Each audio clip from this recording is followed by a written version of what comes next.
the moment we landed in Uganda, our group was immediately thrown into a whirlwind of culture shock, Lugandan, heaps of matoke, and shouts of Mzungu from every angle. Mzungu translates to foreigner and is used throughout East Africa.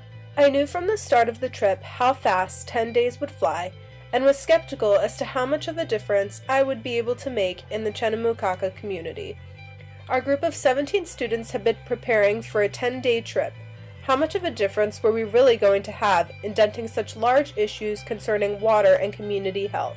What I appreciated most from my time in Uganda was the fact that we were able to experience two different sides of the culture. My stereotypical view of Uganda prior to our trip consisted of images of poverty. While these expectations came to life in some aspects of our trip, such as our time in Chenamukaka, I was surprised to witness the distribution of wealth throughout Uganda and the coinciding priorities which accompanied various classes. Arriving at my homestay following my first day, I was surprised to see what a beautiful home my family owned. My family was fortunate enough to have a water pump right outside their home, making cooking and bathing convenient and safe. Rather than spending hours each day fetching water, such as members of Chenamukaka were forced to do, my family could focus their time and efforts elsewhere. Both of my host parents worked full-time in local hospitals.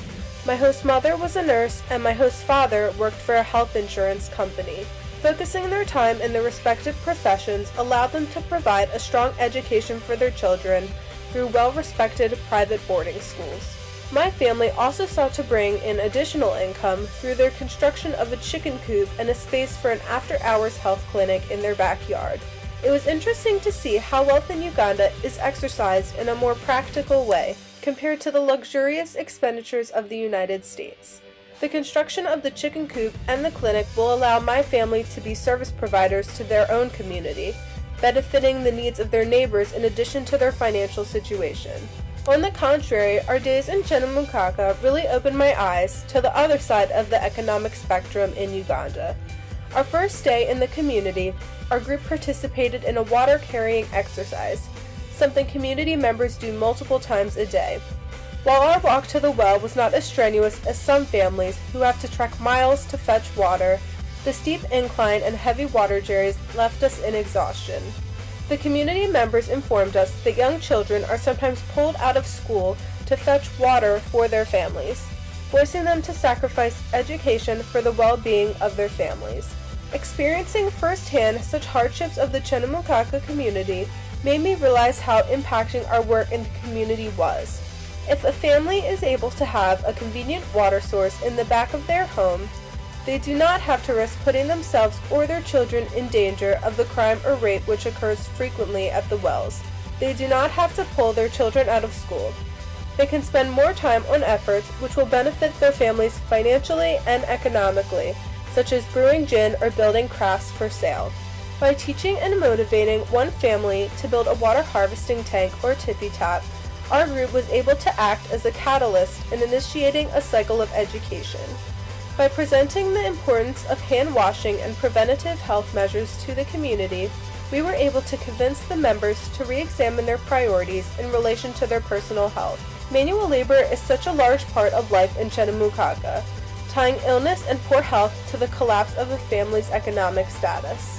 While our group may have only made a direct impact on a few families, the knowledge we left will circulate throughout the entire community in the future, leading to strong health and a rise in socioeconomic status. My experiences in Uganda are memories I will carry with me throughout my life. Experiencing a culture so different from mine made me realize how fortunate I am to have something I consider so basic, such as running water. My 10 days in Uganda definitely humbled me and made me so grateful for the opportunities and resources in my own life. The compassion and generosity I encountered and witnessed among community members was truly inspiring. Some members of the Chenamukaka community experience hardship on a day-to-day basis, from being hindered by a disability to the death of their family members. Despite such hardship, these members are still so motivated and generous. Seeing such motivation has really given me the drive to work harder in all aspects of my life in returning to America. I have returned home not only with a newfound awareness, but also with a duty to serve as a globally educated citizen and an active voice in representing Ugandan culture.